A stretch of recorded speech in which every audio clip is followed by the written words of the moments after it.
Children struggling every day with ADHD? Scott's allergies made it hard to keep up with his friends. Allergic reactions from accidental food exposure. Moderate to severe eczema. Plaque psoriasis. Rheumatoid arthritis. Food allergies. Allergies. Seizure. Asthma. Eczema. IBS. Lupus. We are now the sickest country in the world. The health of American children is in crisis. A huge rise in chronic conditions in kids 17 and under. More than 40% of American children now have at least one chronic health condition. Autoimmune diseases like rheumatoid arthritis, juvenile diabetes, lupus, Crohn's disease, all this IBS. I had eczema, asthma, all put out. Allergies, stomach issues. This is to me the one that gets me. Just a few decades ago, 1 in 10,000 children had autism. Today it's 1 in 31. ADD, ADHD, speech delay, language delay, tics, Tourette syndrome, narcolepsy, sleep disorders, ASD, autism. But there's no way in the world that these kind of rapid increases in the incidence of disease could be genetic. Genetic change takes generations, centuries to play out. What's really causing our kids of this generation to be so chronically sick? What the heck is happening?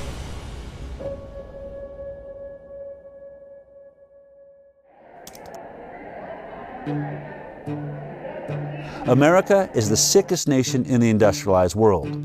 It is now believed that over 54% of our kids have a chronic disease, either a neurological disorder or an autoimmune disease. That's up from only 12.8% back in the 1980s.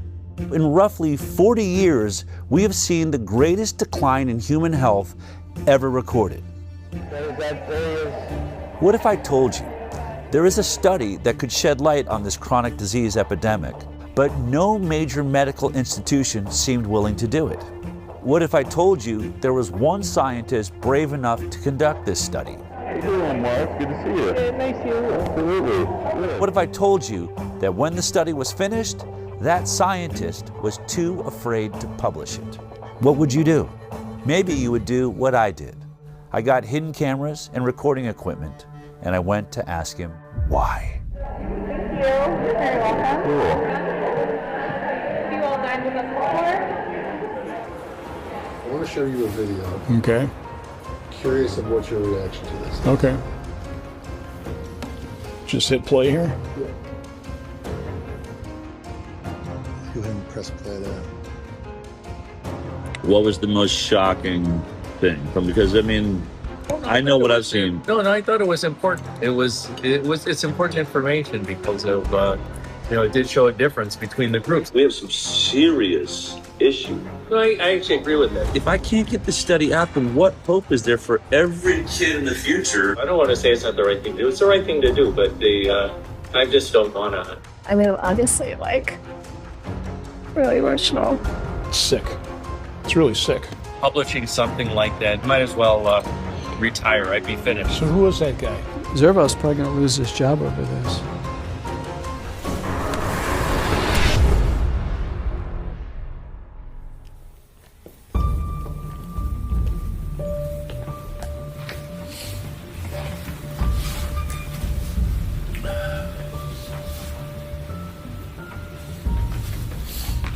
You know, I'm thinking before we get into the hidden cameras and the study and Dr. Zervos and all that, why don't we just take it all the way back to how this actually started?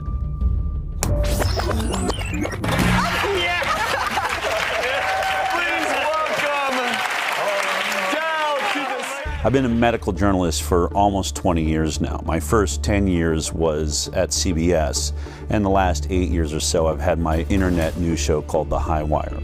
Good morning, good afternoon, good evening, wherever you are. But the biggest change in my career happened when I produced a documentary about vaccinations called Vaxxed. And at the center of that documentary was a whistleblower from the CDC named Dr. William Thompson. He came forward in 2015 and said that they were committing scientific fraud on the vaccine safety studies. Well, that film blew up and became a worldwide sensation, mostly because we got so much bad press, starting with being kicked out of the Tribeca Film Festival. The decision to run a controversial documentary about vaccines has Robert De Niro at the center of a big screen backlash. Tonight, the film festival Robert De Niro started Under Fire, a controversial new film that many are characterizing as anti-vaccine. I think the movie is something that people should see. There was a backlash which I haven't fully explored. I want to know the truth, and I'm not anti-vaccine. I want safe vaccines. Vax producer Del Bigtree says canceling the screening amounts to a suppression of the truth. I can't imagine what type of pressure came down that would make them pull a movie that they were obviously behind in the beginning. The message from the medical community is clear. This is one of those scientific questions where science has provided an answer. Vaxxed ended up being one of the most controversial documentaries in history. And because of that, there were lines down the block everywhere we went. Look at this crowd behind me. Look at this line, goes on and on and on. In fact, the very first day we screened at Angelica Film Center in New York, I wanted to know why there's this giant line down the block. What are these people here for? Can every parent or someone, if you have a family member with autism, would you please stand up right now? I'd like to see. 3/4 of the room stood up. I remember feeling like the air just got sucked out of the room. I had no idea that there was this many people suffering from this issue. I ended up asking that question 3 screenings a day, 5 days a week for an entire year. And every single time, 3/4 of the room stood up. I realized I had stumbled on something absolutely massive. Hello everybody, this is Jamie. Jamie's first. Can you guys both tell us your names? I'm Stephanie. And this is Zion. After the screenings, parents of injured children were inspired to tell their own stories. We set up video cameras and started interviewing everybody that wanted to talk. And what I discovered is it wasn't just autism, and it wasn't just the MMR vaccine. There was an ocean of vaccine injury, and nobody was talking about it. Doctor says, well, do you want the flu vaccine? I was like, might as well do it now. I gave in. I did polio. They gave her the Hep B vax. She got the 2-month shots. Detail. The MMR vaccine. By 10:30 that morning, she was arching her back, clenching her fists. I didn't think I was going to cry. That night, we were in the hospital with the 106-degree fever. He began to projectile vomit. He began to this loud pitch scream. Like that's when the blood curdling scream started. I did not lay down for 10 months straight because she would vomit and asphyxiate. She would vomit at night and she would lie there while she was asleep and she would choke on it. When we had that vaccination, he lost all language. He just stopped talking? He wasn't talking. He didn't want to nurse. He went to not talking at all. He was developing really well, except for motor skills. He's got chronic allergies. An eczema rash. Food protein enterolitis syndrome. She couldn't eat anything on the glycemic index that was too high. GI symptoms. He started to have gut inflammation. Chronic snoring. Sleep apnea. Seizure-like activity. We woke up. She just...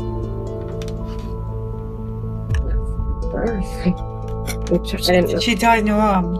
Yeah.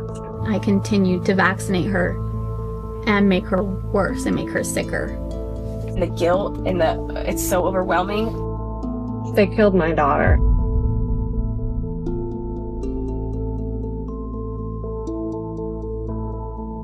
Clearly, this was a bigger issue than anybody realized. But there was one particular interview that we did that really changed my perspective forever.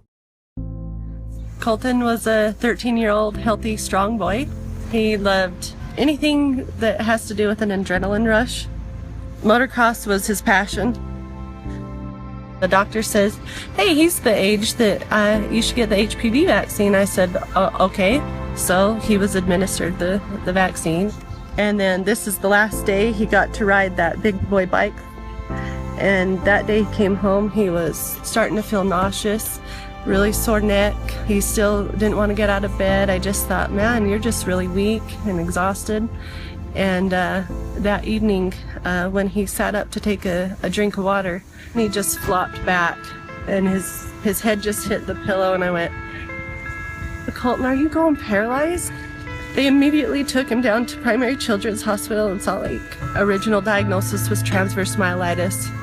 When the doctor came out and asked me, has he been sick? I said, no, he hasn't been sick.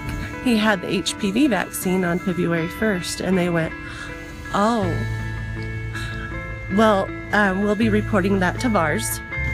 It does suck, like, not being able to play sports anymore. Now I have to sit on the sideline, just watch everybody. You gotta do your research, like, you can't just trust a doctor anymore.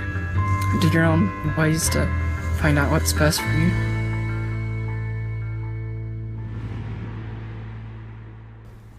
Unfortunately, Colton ended up taking his life in 2018 because he believed he'd become too much of a burden on his family.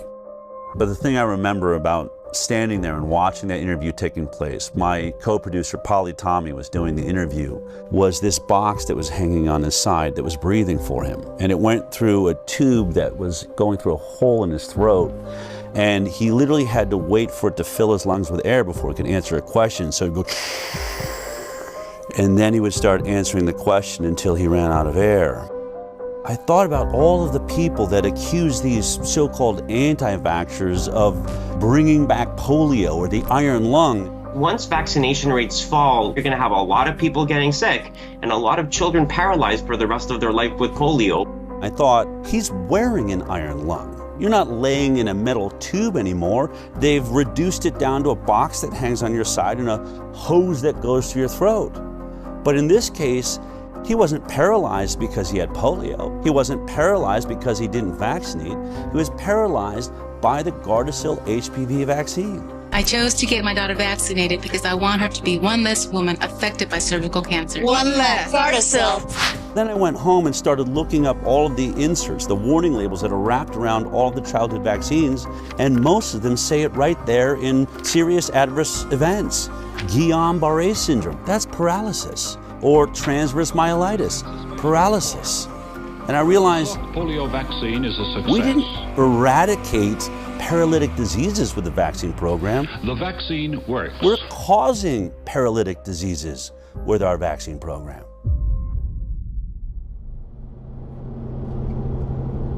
So as we traveled the country, some parents would come up and say, I'm about to have a baby. I'm definitely not going to get the MMR vaccine because your movie shows that that one's dangerous. But what about the other 16 vaccines that are given in 72 doses by the time my child's 18? And I'd say, I only have anecdotal evidence from the thousands of interviews I've done that not a single childhood vaccine is safe. But that's not scientific. I wanted something better. I wanted to get to the bottom of this. So I started a nonprofit called the Informed Consent Action Network.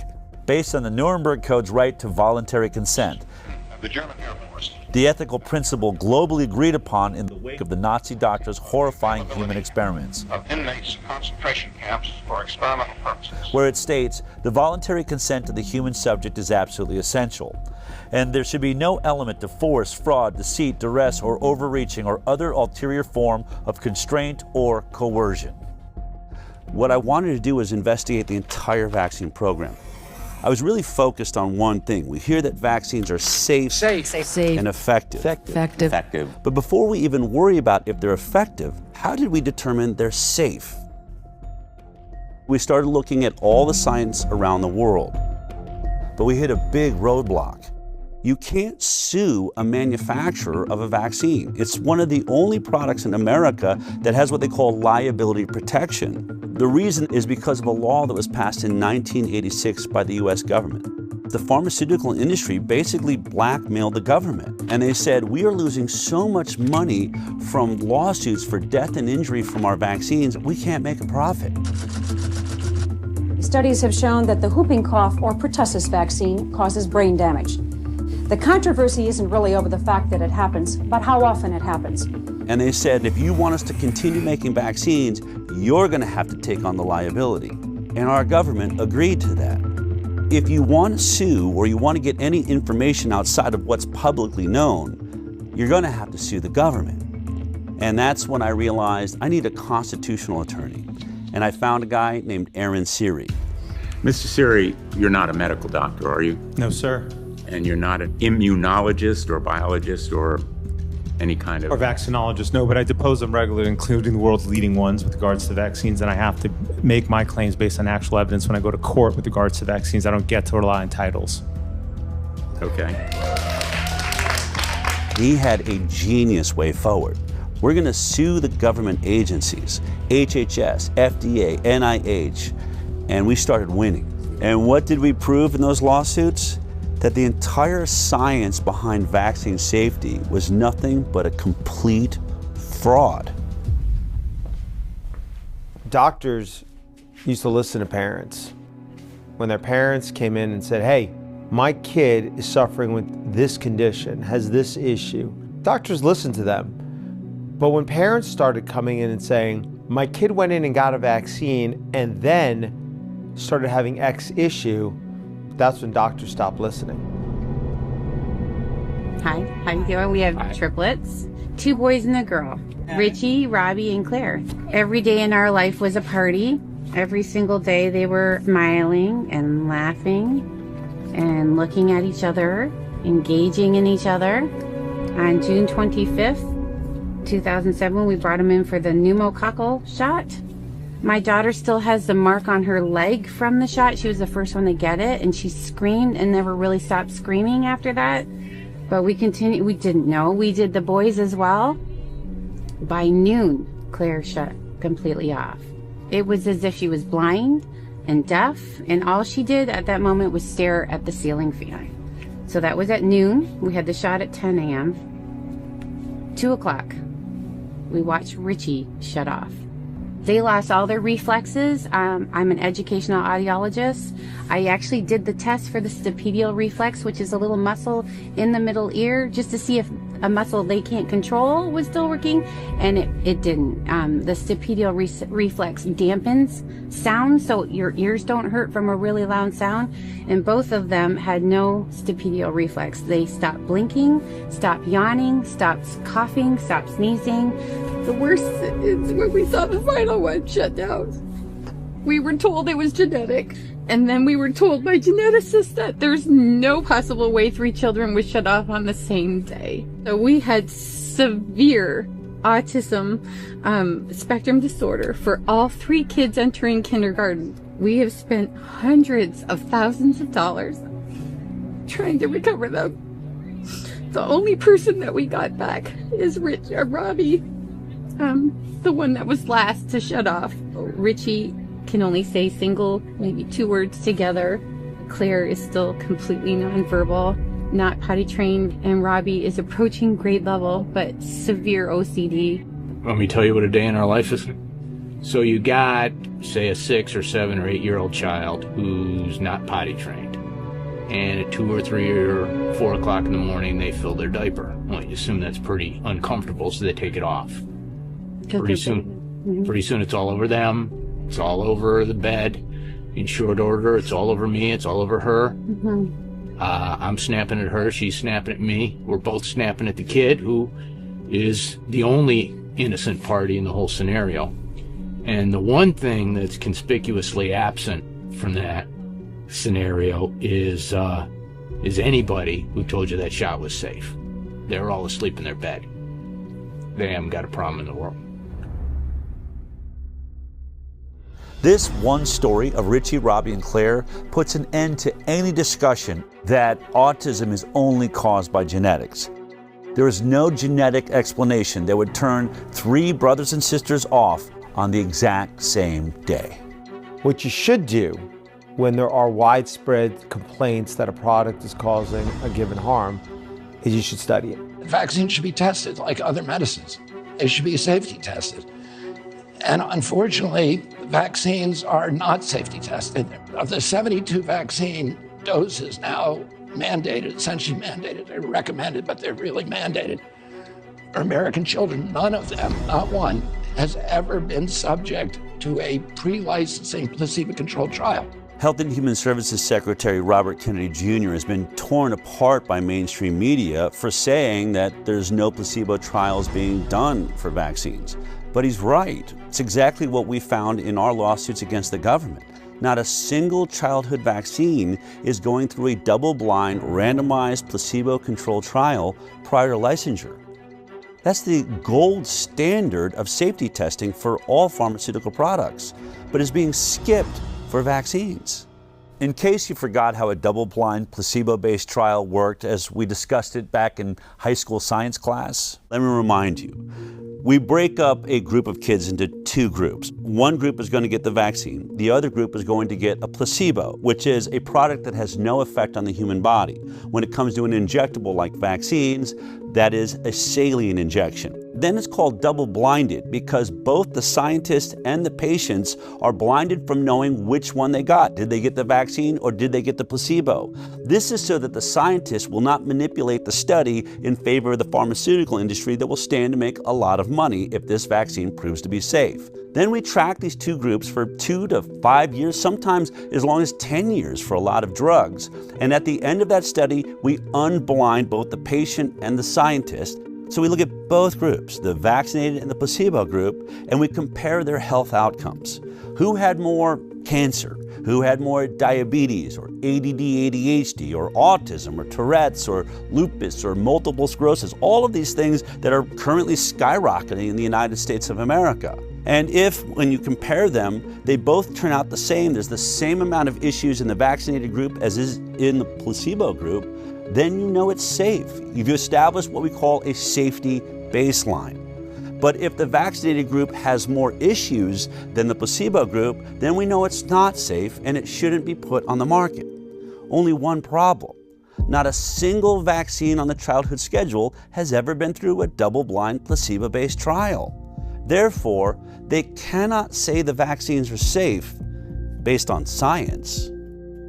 Are all vaccine trials placebo-controlled?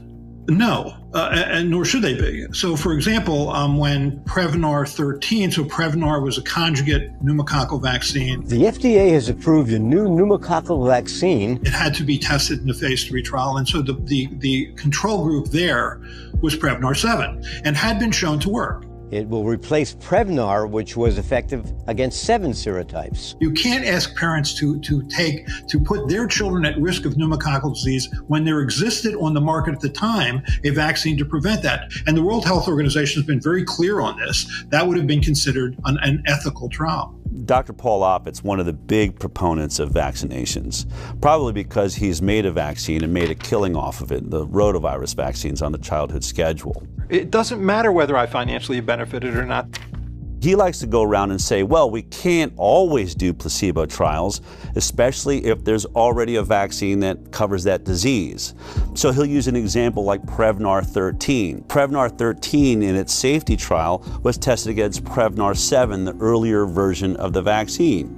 And he'll say you cannot test Prevnar 13 against a saline placebo because it would be unethical. You'd be denying children access to a vaccine that is already on the market, and that's not fair to them.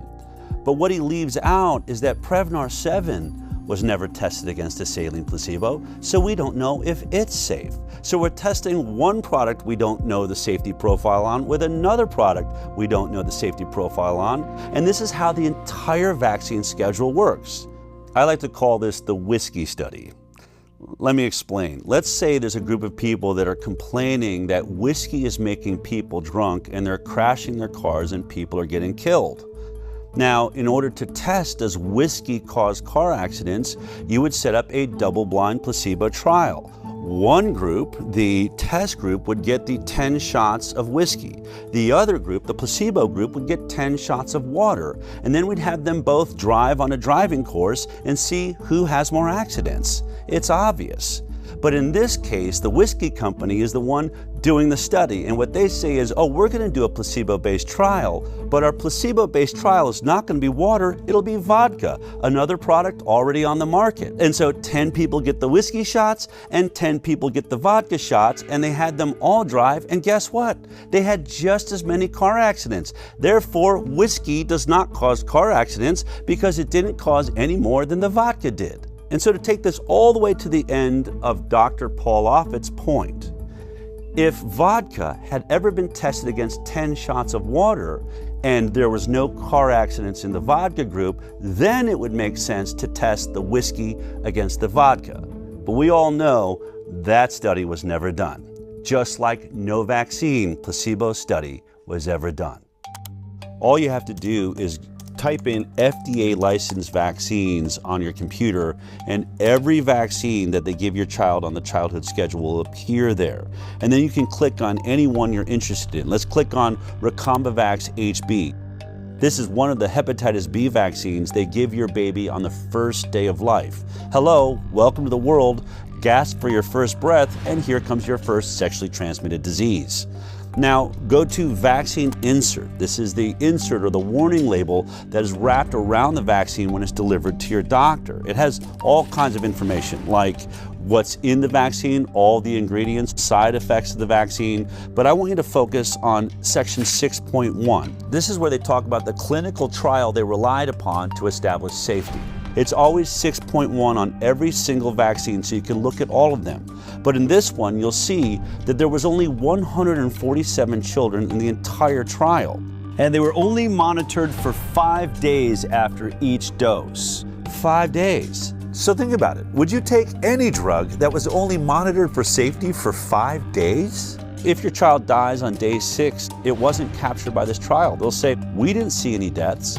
If a child had autism 2 years later, or other autoimmune diseases or neurological disorders, things that take years to develop, they'll say, we didn't see any in our trial. This is why every drug we take goes through a multi-year safety trial. Most of your issues are going to take years to develop, and if your study isn't that long, you'll never ever see them.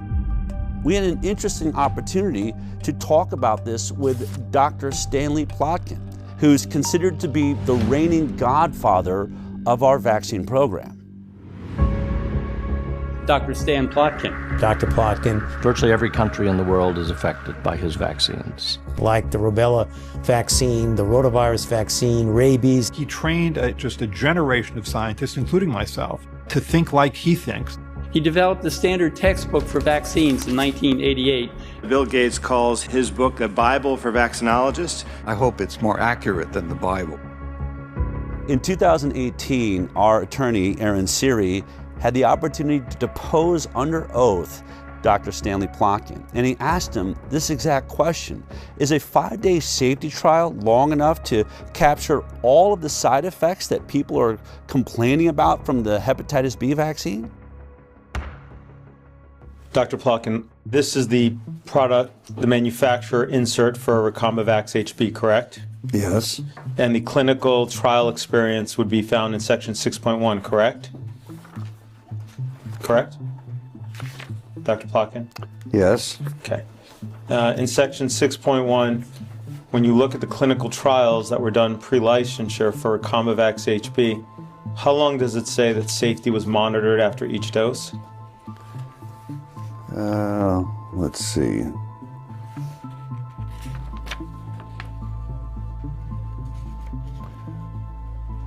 Uh, 5 days. Okay. Is 5 days long enough to detect an autoimmune issue that arises after 5 days? No. Is 5 days long enough to detect any neurological disorder that arose from the vaccine after 5 days? No. There is no control group, correct? It does not mention any control group, no. No. If you turn to section 6.2, under the nervous system disorders, it states that there have been reports of Guillain-Barré syndrome, correct? Yes. As well as multiple sclerosis, exacerbation of multiple sclerosis, myelitis, including transverse myelitis, seizure, febrile seizure, peripheral neuropathy, including Bell's palsy, muscle weakness, hypothesia, and encephalitis, correct? Correct. Okay. Now, it before says at the top... Before you go on, these reports are required to be included because they have been reported to the authorities as happening after vaccination. That is not proof that the vaccine caused those reactions. In order to establish whether it's causal between the vaccine and the condition, you need a randomized, placebo-controlled study. But yes. That was not done for this hepatitis B vaccine before licensure, was it? No. Okay. without a control group, if you're looking for a phenomenon occurring in the vaccine group, you cannot judge that phenomenon without having a control group. Isn't it true that it would now be considered unethical to conduct such a study today? It would be, yes, it would be ethically difficult. So this is how the entire game is played. They don't do a safety placebo trial before the vaccine's licensed. Then when people start lining up with all of these serious side effects, you say, well, can you do a placebo-based trial now? And they'll say, no, it's unethical. So they won't do it before, they won't do it after there's injuries, and when they can't do a study, your doctor says to you, I haven't seen any studies that show that these injuries are being caused by the vaccine. Therefore, I'm going to assume they're safe. Do you agree with the CDC's recommendation that babies receive a hepatitis B on the first day of life? Yes. You stated that hepatitis B doesn't cause encephalitis, right? That's my opinion, yes. But the IOM, after doing its review, determined it couldn't find science to support a causal determination one way or another. Correct? Yes. But that means that they don't have evidence for the supposition. That it either causes or doesn't cause. Right. They don't know. They don't know because there aren't enough data. In the absence of data, my conclusion is that there's no proof that causation exists. So if there's no data to show that it causes or it doesn't cause, yes. Your supposition, is that I understand correctly? Yes. Is that it doesn't cause it? That there's no proof that it does. Okay, that's different than saying it doesn't cause it, correct? Correct. So let's be clear, vaccine safety is not based on science and data, it's based on an assumption of safety. And that is the stalemate we find ourselves in. But there's one way out of it. Instead of doing a placebo-based study, you can do a retrospective study looking at people that have already made their choice, whether they're going to vaccinate or not. And then you just compare those groups, the ones that got the vaccines and the ones that decided not to vaccinate. We call that the vaccinated versus unvaccinated study. It's been done by a few independent scientists and institutes amongst small groups of children, but never by a major government agency or a major medical facility. The reason this study is important, I think, is illustrated by a study that was done in Guinea-Bissau, Africa, by a man named Dr. Peter Abe. He's one of the lead experts, he's pro-vaccine, and he develops vaccine programs for the third world. He had a DTP vaccine program he'd run 30 years ago in Guinea-Bissau, Africa, and recognized 30 years later, you know what, only half the children in the country got that vaccine and the other half didn't. I could do a perfect comparative study between the vaccinated and the unvaccinated. And when he did that study, the results blew his mind. This is about vaccines, and I think it's important to recognize that no routine vaccine was tested for overall effect on mortality in randomized trials before being introduced. I guess most of you think that we know what our vaccines are doing. We don't. The program we are talking about at the time, the vaccine program, was introduced sort of in the late 70s after the success with the eradication of smallpox. WHO made sort of the first immunization program for the low-income countries. What comes out here, you had 2.3 times higher mortality if you are DTP vaccinated. And that is the most commonly used vaccine in the world. So the whooping cough vaccine or the pertussis vaccine was associated with twofold higher mortality. You can have a vaccine which is fully protective against a specific disease, but associated with higher mortality. How is that possible? After looking at this study, it was clear that the vaccine did protect against the diseases they were vaccinated for. The kids didn't die of diphtheria, tetanus, and pertussis. Only one problem. Once they looked at it, they were dying at 5 times the rate of all of these other issues. So it was clear that though it was protecting against these diseases, it was weakening their immune systems to all sorts of other problems. One of the other scientists on this study did a TED Talk on this. In spite of being protected against 3 deadly diseases, the introduction of DTP was associated with increased overall mortality. Children who received DTP vaccine had 5 times higher risk of dying than those who didn't. And this is just one example of many studies now done of DTP vaccine, and they all show the same. DTP vaccinated children have higher mortality than those who didn't get DTP. So it appears that DTP vaccine has negative non-specific effects. The protection against the 3 deadly diseases comes at a very high price, namely increased risk of dying. So, with the best of intentions, the use of DTP vaccine may kill more children than it saves. I know these results are extremely uncomfortable, and most people, including myself, just wish they weren't true. But this is what the data tells us. That was just a study of one vaccine in a group of children. What if you studied children that were receiving not one vaccine, but between 72 and 100 vaccines by the time they're 18? Of course, I'm talking about the most vaccinated nation in the world, the United States of America.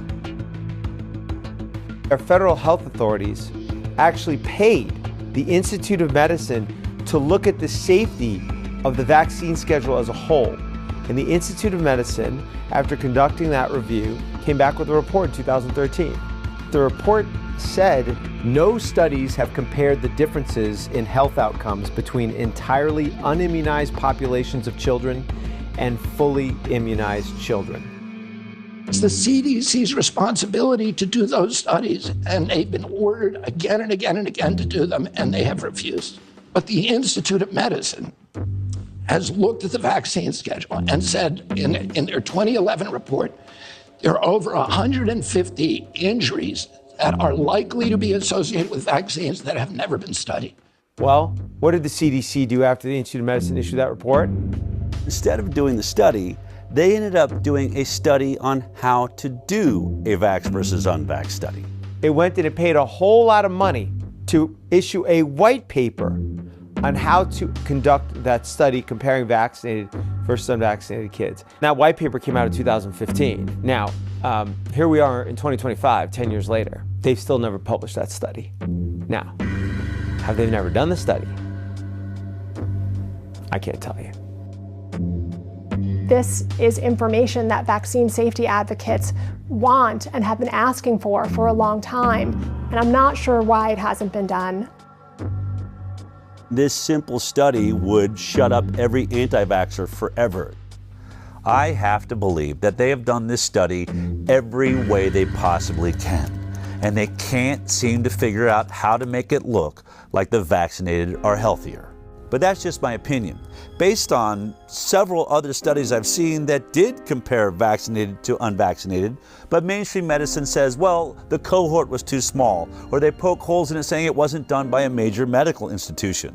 So if we're ever going to get a vax versus unvaccinated study that people believe in, it's going to have to be done by highly credited scientists at a major medical institution who has a database big enough to do a thorough, robust investigation comparing the vaccinated to the unvaccinated. As fate would have it, Dell met the head of infectious disease at Henry Ford Health System, Marcus Servos.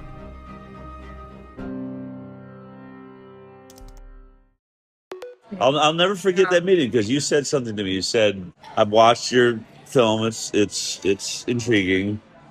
But you said, I'll never forget. You said you've been saying something and watched your videos that I had an issue with. You said that they cannot say that vaccines are safe because they've never done the proper safety studies.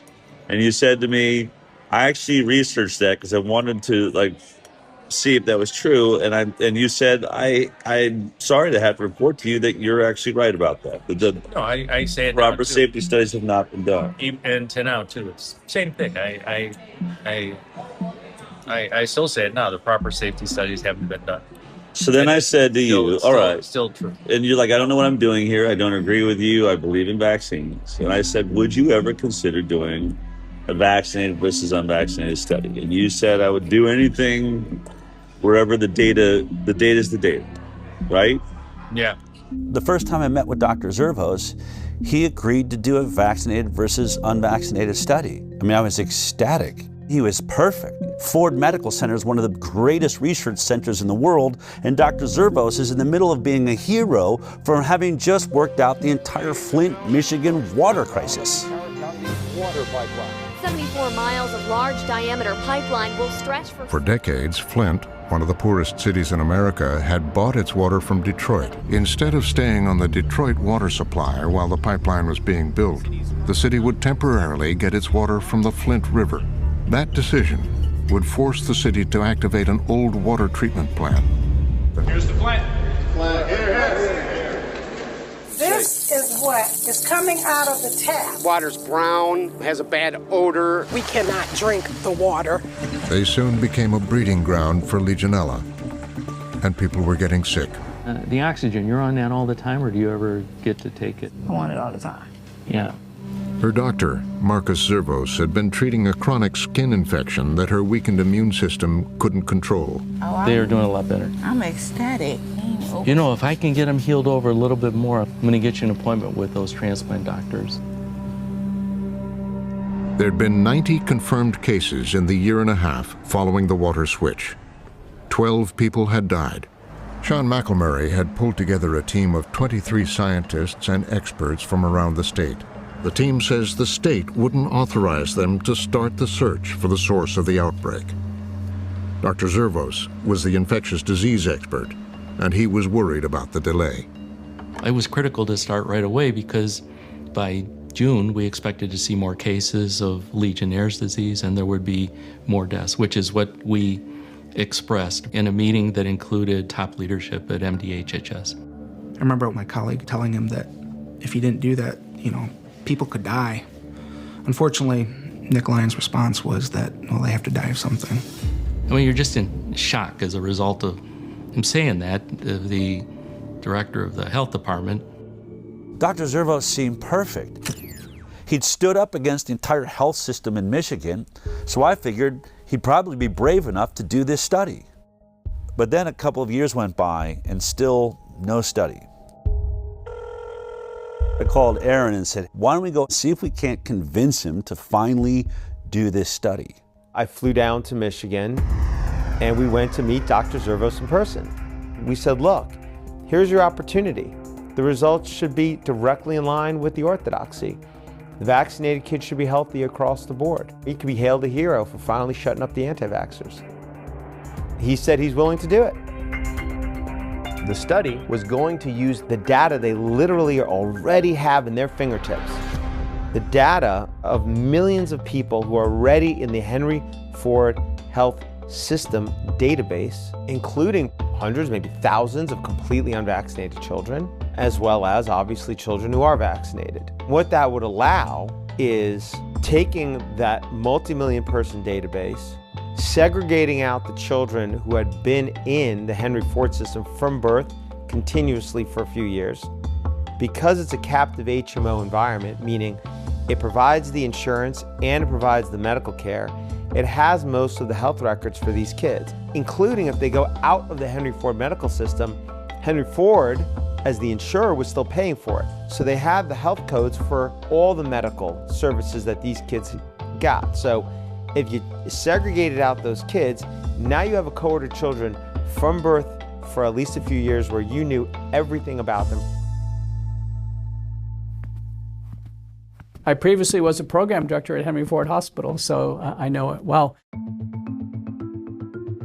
It's one of the best integrated health systems to do research.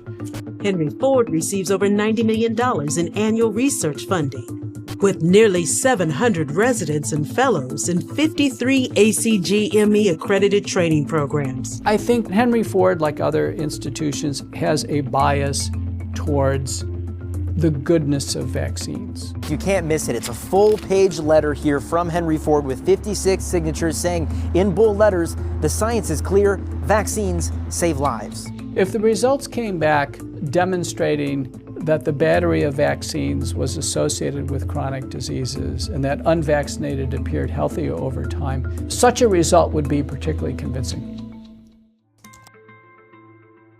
I'm for vaccines. I'm not, I'm obviously for vaccines, but I think it's the best way of controlling infectious diseases, which are deadly. I'm for mandatory vaccination.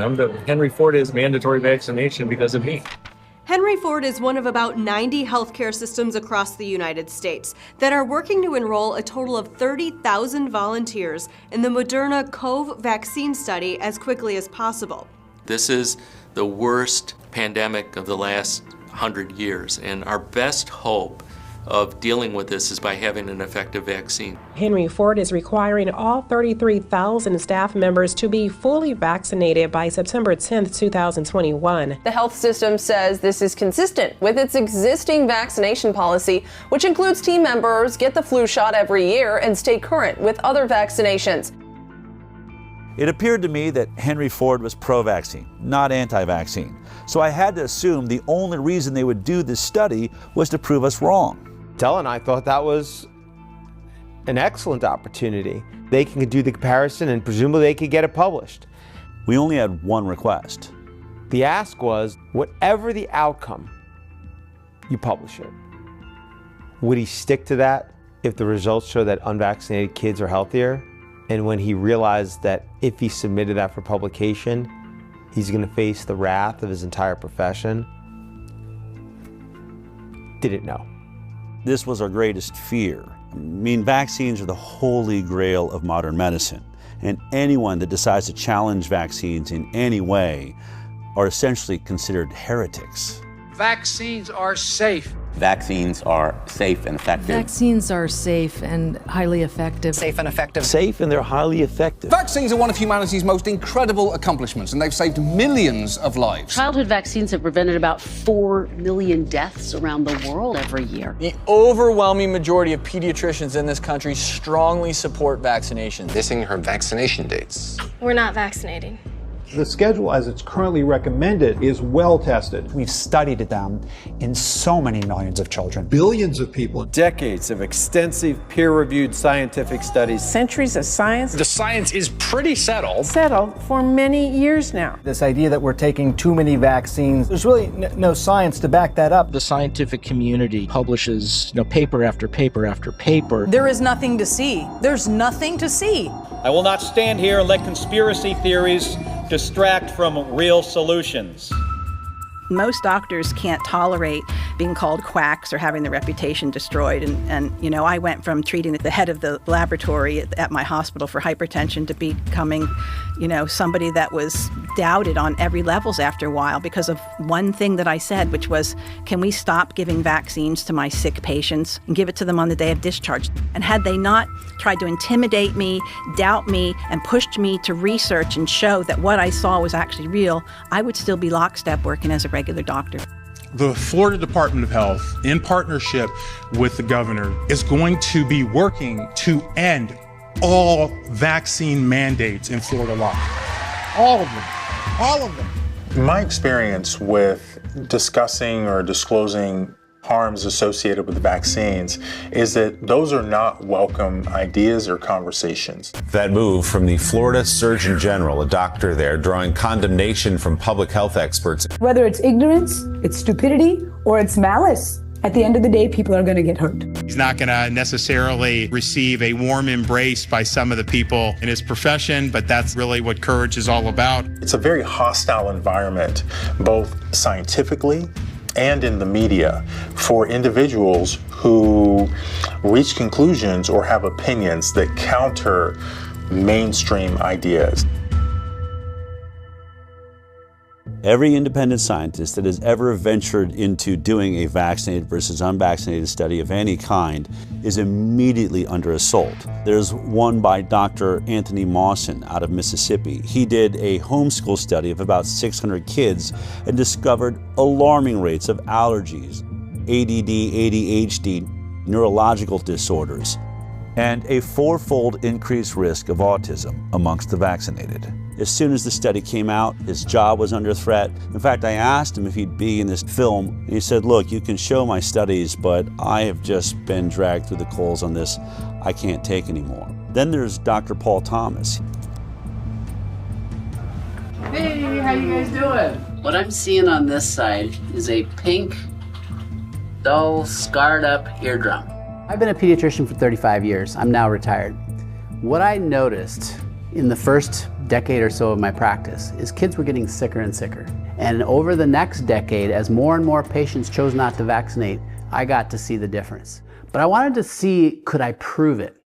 So we got all the data from my practice. We looked at every baby born into my practice and published it in an international journal of public health. What we found, and that study was peer-reviewed, it was robust, we found massive increases. I mean, we're talking 400 to 500% more. Allergies, autoimmune conditions, neurodevelopmental issues, and then we had infections of all kinds. Massively increased in the vaccinated compared to the unvaccinated. What happened when I published that study? Within days of it being available online, I get a call from my attorney. Don't go see any patients, don't write any prescriptions, don't go into the office. Your license has been emergently suspended. You are a threat to public health. What's today? Today, it is the last time I will be doing clinical medicine in Oregon. Knowing that you guys are keeping it going, the heart of this place lives on. So what if Dr. Zervos does this study and it turns out exactly the same way as the others? Would he still publish it? That was the question. Years went by. In 2020, I was informed they had put together a study. When I had that study in my hand and I looked at it, the significance of it, it was an actual study that, when published, was the first step in changing this landscape. Weeks went by and then more time went by, and at some point, what I learned was it was not going to get submitted for publication.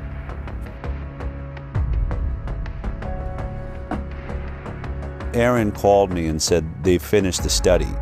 Only one problem. They're not going to publish it. I mean, it was everything we were afraid of.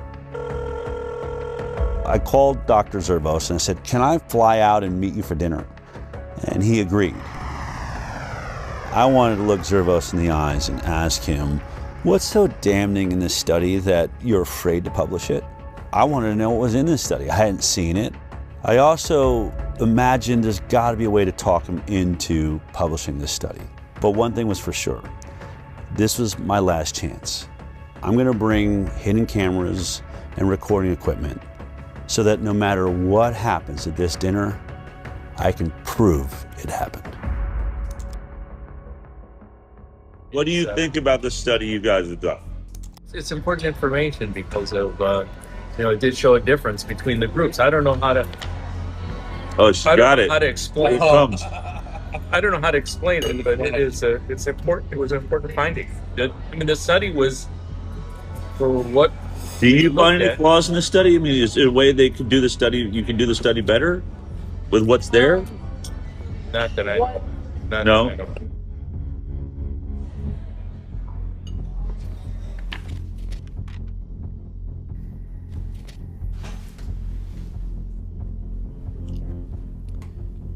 Impact of childhood vaccination on short and long-term chronic health outcomes in children, a birth cohort study.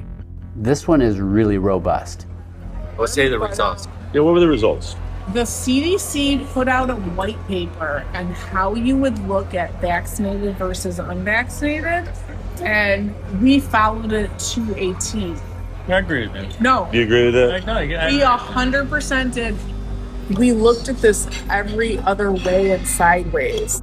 I think this is a devastating commentary on our public health interventions, because if this is true, we are systematically making kids sick, and not just a little bit sick, very sick. Publishing something like that, I might as well retire. I'd be finished. I mean, I'm just curious. What in this data makes you think it will be as catastrophic to your career as you think? What was he so afraid of? The study was a bombshell. 18,468 subjects, 1,957 of them were fully unvaccinated. When comparing the health outcomes of the vaccinated versus the unvaccinated, they found an increased risk in the vaccinated of several chronic health conditions. The vaccinated subjects were over 4 times more likely to have an asthma diagnosis. 4.29 times in the adjusted. And that seems, I've looked at a lot of studies, that's 3.26 to 5.65. They also found 3 times the risk for atopic diseases, which is kind of a subset of allergic diseases. They found almost 6 times risk for autoimmune disease. The autoimmune diseases this paper looked at include thrombocytopenic purpura, rheumatoid arthritis, SLE, systemic lupus erythematosus, MS, multiple sclerosis, and Guillain-Barré syndrome. They mentioned there are over 80 different autoimmune diseases, and what their data showed for autoimmunity, 6 times increase in those who got vaccines when compared to the unvaccinated. Which is staggering, because autoimmune disorders really represent significant morbidity and health costs and suffering, accrued over a lifetime. Neurodevelopmental disorders. What kind of numbers are we talking about? Do you remember? 5.5 times risk for neurodevelopmental disorders. We know that the immune system is intimately connected with both brain development and brain functioning. And so when the immune system gets triggered by illness, potentially by vaccination, you can get neuropsychiatric symptoms, presumably related to brain inflammation and immune processes in the brain. 2.92 times the amount of motor disabilities, 4.47 times the amount of speech disorders in the vaccinated compared to the unvaccinated. 3 times the rate of developmental delay. They found the same things I found related to allergy and autoimmunity. Also, 6 times more acute and chronic ear infections. Interestingly, there were several health conditions where they couldn't even do this analysis because there were none in the unvaccinated group. The way that the mathematical formulas work, you can't have a 0 in any one group and be able to compare risk. For example, there were 262 children who had ADHD in the vaccinated group. Amongst the unvaccinated group, there were 0 cases of ADHD. 0. These ones are just mind-boggling. These conditions were not found at all in almost 2,000 unvaccinated kids. 0 brain dysfunction, 0 diabetes, 0 behavioral problems, 0 learning disabilities, 0 intellectual disabilities, 0 tics, and 0 other psychological disabilities in the unvaccinated.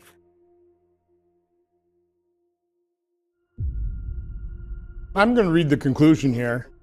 Despite this, and in contrast to our expectations, again, the author's expectations was they'd conduct the study and probably find vaccinated people a whole lot healthier than the unvaccinated, right? This is what we found. We found that exposure to vaccination was independently associated with an overall 2.5-fold increase in the likelihood of developing a chronic health condition when compared to children unexposed to vaccination. Any vaccine, even just one, compared to none, had 2.5 times more likely to have a chronic health condition. There were no chronic health conditions associated with an increased risk in the unexposed group.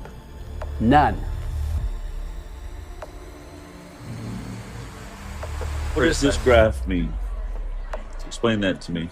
So it's no vaccines versus vaccines. That's basically your likelihood of not having a chronic health condition. They did something called time to event analysis. At 10 years, the likelihood of being free from a chronic illness was only 43% in the vaccinated group versus 83% in the unvaccinated group. It's a big difference. So if you're unvaccinated, you stay up here above the, like was it 80% of you are going to be perfectly healthy, whereas you're dropping below the 50 percentile which is exactly what I've been stating. I've been saying 54% of America's children have a chronic illness now. It's right there. And that's basically what that's showing. 10 years follow-up, 57% of the vaccinated had a chronic health condition in just 10 years. That should shock everyone. Let's remember, the entire conversation of the moment in America is the fact that 54% of our children are chronically ill. And here we are looking at the study, and it's almost exactly those numbers. 57% of the vaccinated are chronically ill, whereas only 17% of the unvaccinated. I think because I have an interest in vaccines and I understand off-target, non-specific effects, I was sad, but I wasn't surprised. I can tell you that these data are consistent with my greatest concerns regarding the childhood vaccination schedule. That despite the good intentions of the field of vaccinology, that is backfiring on us. In virtually every single chronic health category, the vaccinated are doing far worse. But there is one issue. It's the one that I have been talking about for years and puts me into the middle of this entire investigation, and that is autism. And in this study, it appears that there was no statistical significance with the vaccine-autism connection. And I wanted to know why. Yet autism is neutral. Does that mean we're wrong about autism, Mark? No. No? No. It's there are a lot of variables involved, and it's hard to control for. When you don't have a lot of instances, as occurred here with autism, where you only have 23 instances of autism in the vaccinated group and 1 instance of autism in the unvaccinated group, that wasn't enough instances to actually be able to determine whether or not there is a statistically significant increased rate of autism. So even though the study shows all sorts of neurodevelopmental disorders, when it comes to autism, there weren't enough children diagnosed with autism in this group to answer that question. That is why studies like this need to be replicated at even larger scales. The fact is there's a signal, and the signal is unvaccinated kids healthy. That should be a very important positive study. Yes. The converse of this is kids that are vaccinated, it doesn't look so good, particularly for the neuropsychiatric disorders. Looking at the measure of association, I'm an epidemiologist, I live in this, neutral is 1. Neutral means no association is 1. If it's 2, it means there's a 2-fold risk. When we're doing non-randomized data, especially from corporate data stores, what have you, we have a higher threshold. And a good threshold to remember is 4. If there's a 4-fold increased risk in a data set, if we were to go do this somewhere else, almost certainly we would find an association when this is telling us that the risk relationship is greater than 4. I was sitting at that dinner reading this study for the first time and thinking, oh my God, the world needs to see this study. But the more I pressed Dr. Zervos to publish it, the more excuses he had. I think it's a good study, but it does have limitations to it. The argument against it is going to be that it's same thing, retrospective, it's not a controlled group. There's no control group, that there's other factors involved. It's a heterogeneous group of conditions. The perfect example was hydroxychloroquine. Did I happen to mention that not only was Dr. Zervos at the center of the Flint, Michigan water crisis, he was also at the center of the hydroxychloroquine study that was done by Ford and showed a 50% reduction in death for those that received hydroxychloroquine. And for that, he got attacked by Tony Fauci and virtually everybody in mainstream media and the medical world. The Henry Ford Hospital study that was published was a non-controlled retrospective cohort study. So that study is a flawed study. In the PR at Henry Ford, they put a gag order on me. I couldn't talk about anything. And they said to me, Mark, so what? So you go on CNN. Which they would be happy. They'd be thrilled to have you on CNN. And, and you say what you feel. But they're just going to twist what you say anyway. and make you look bad anyway. So what good is it going to do? So I should still be able to defend myself and and say what the inaccuracies are. So I'm thinking to myself, maybe the Henry Ford PR was right, is that it's just going to get twisted around anyway, make you look bad, and you get fired. So what good does it do? So what's going to happen with this one is the same thing, is that somebody's going to come back and they're going to say, the study is flawed, as opposed to looking at it in the way that it should be looked at. How about looking at this as important scientific information that can inform how the proper study should be done? It won't be taken like that. And then I can say, why? Because there's a political agenda to it. I get it has its issues. Any retrospective study is always going to have the same problems, right? So you always have the same attacks upon it.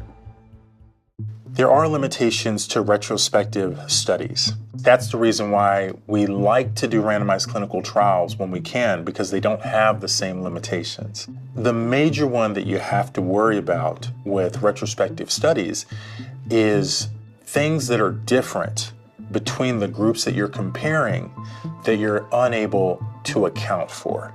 If you want a flawless study, do a placebo-controlled trial. Any retrospective study is going to have flaws in it. But in this study, they made a point to address many of the flaws that they found themselves. If someone were critical of the study, I think issues that a researcher might raise would be things like the different lengths of follow-up for the groups between the children who received no vaccines and the children who received vaccines. The authors actually did do a sensitivity analysis where they limited the analysis to children who had at least a certain amount of follow-up. When they limited the follow-up time for both the vaccinated and the unvaccinated to 1 year, it's still 2.75 times higher rate of chronic disease in the vaccinated. And when they limited it to 3 years, it's 3.38 times the rate of chronic disease in the vaccinated. And when they limit it to 5 years, it's 4 times greater. So no matter what they did to limit the follow-up time, the results of the study didn't change. The results indicate that the different follow-up period really did not have a substantial effect on the research question that they were probing. Another concern is that there are just big differences in how likely the children who received no vaccines were to seek health care compared to the children who received vaccines. So in other words, could the differences we're finding in the study just be due to the fact that these kids were being seen less often and so they're getting fewer diagnoses?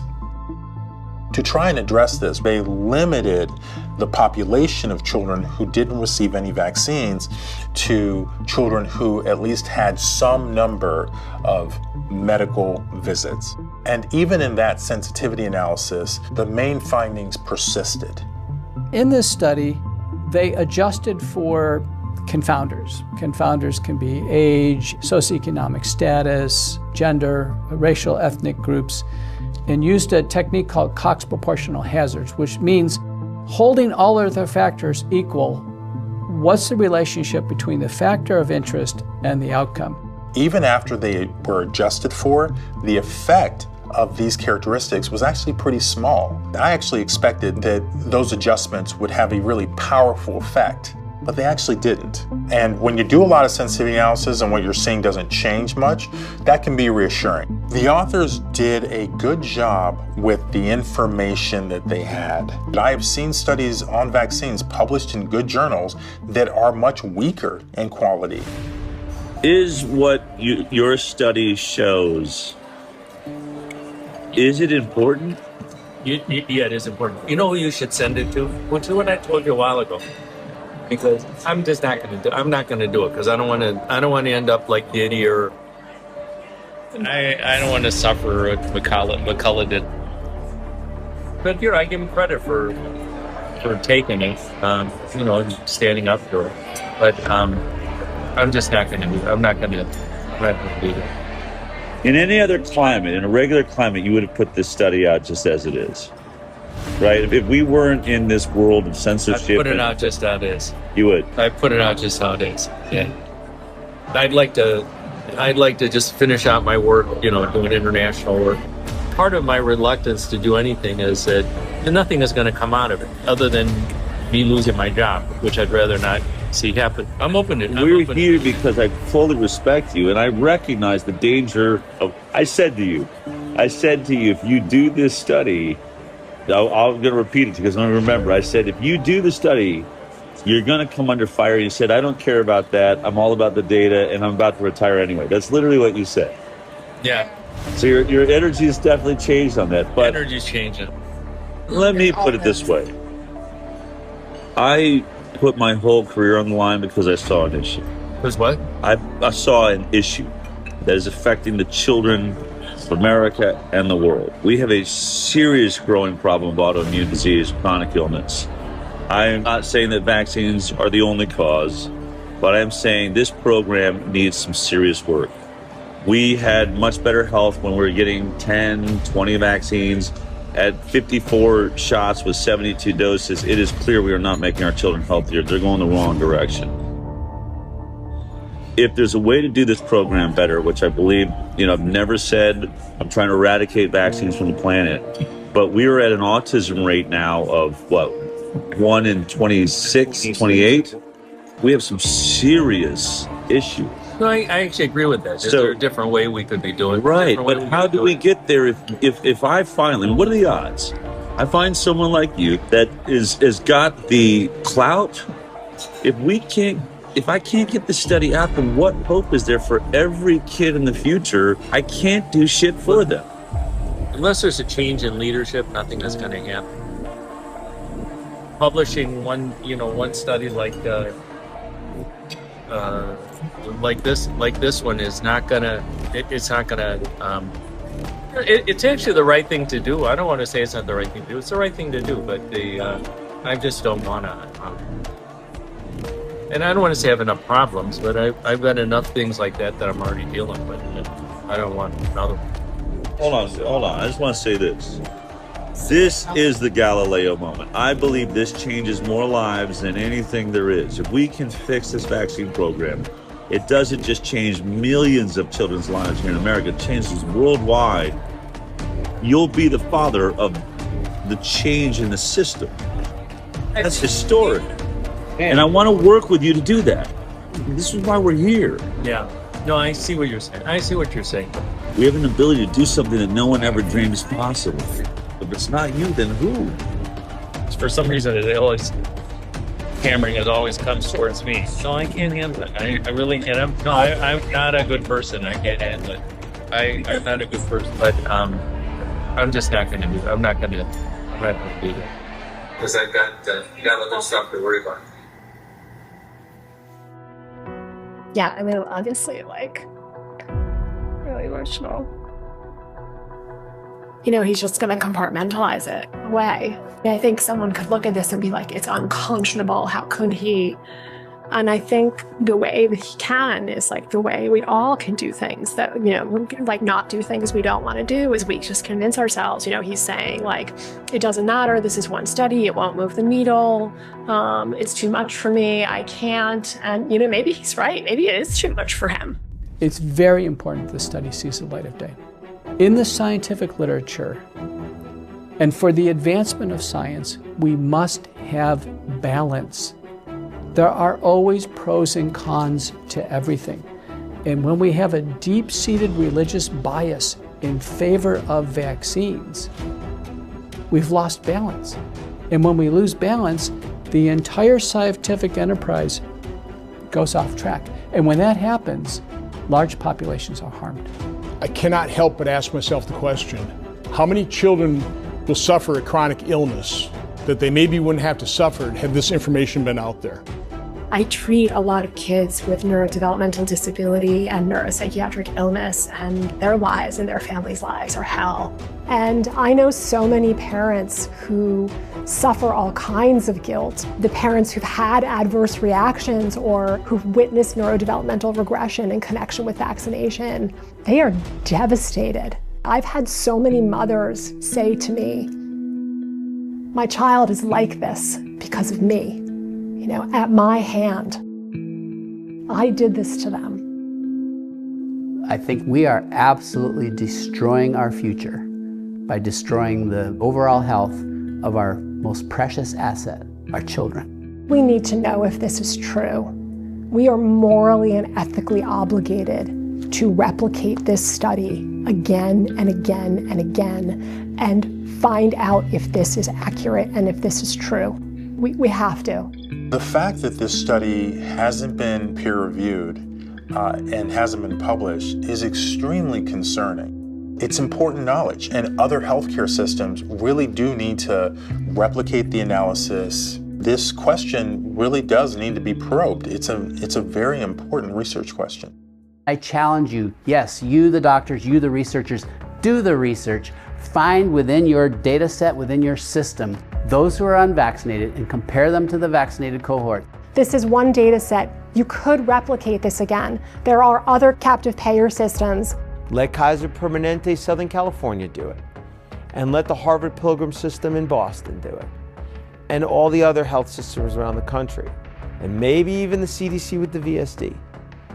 And with that, we can start actually addressing the problem that these vaccines might be causing. If these results are valid, this is an absolute sea change in our understanding of the off-target and non-specific effects of vaccination, and we will have to reconsider the way we go about our vaccination program.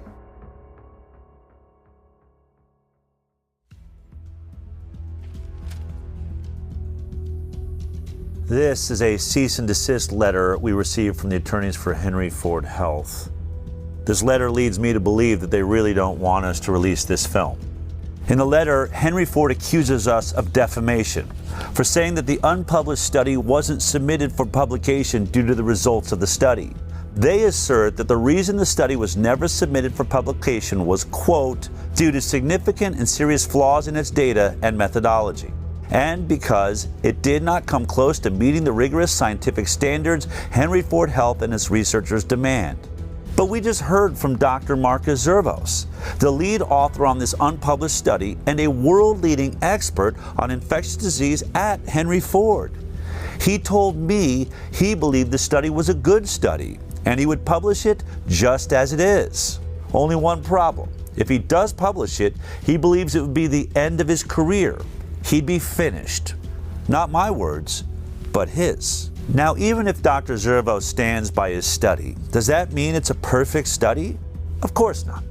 Can we say that the Henry Ford study proves that vaccines are causing the chronic disease epidemic? No, we cannot. A retrospective study does not prove causation. What we can say is that we believe it is showing a signal, a red flag waved in the air by the scientific method. Houston, there may be a real problem here. Now, this concern is heightened by the fact that this unpublished study does not stand alone. It's not an anomaly. It now stands with several other studies that have all shown similar signals. So there will certainly be attacks on the limitations of this study, which can be found in most retrospective studies, and we acknowledge those limitations. But the only way to really refute it is to do your own vaccinated versus unvaccinated study and prove us wrong. That's what I believe Dr. Zervos attempted to do and failed. But as parents watching this film right now, you have to ask yourself a very important question. Why hasn't a single health agency or major medical institution in the world been able to produce one single vaccinated versus completely unvaccinated study that shows that the vaccinated children are healthier? Wasn't that the entire purpose of the vaccine program? To make our children healthier? And although this may be an inconvenient study for anyone who said that the vaccine program was safe, there is a bright side. In every one of these studies so far, there is a group of children who are thriving, who aren't suffering from many of the ailments that plague America's children, who have barely any cases of neurodevelopmental disorders or autoimmune disease. They are living in a world that is flourishing with health because their parents went in a different direction. You now have even more data. You've been informed. What are you going to do about it? That choice is yours.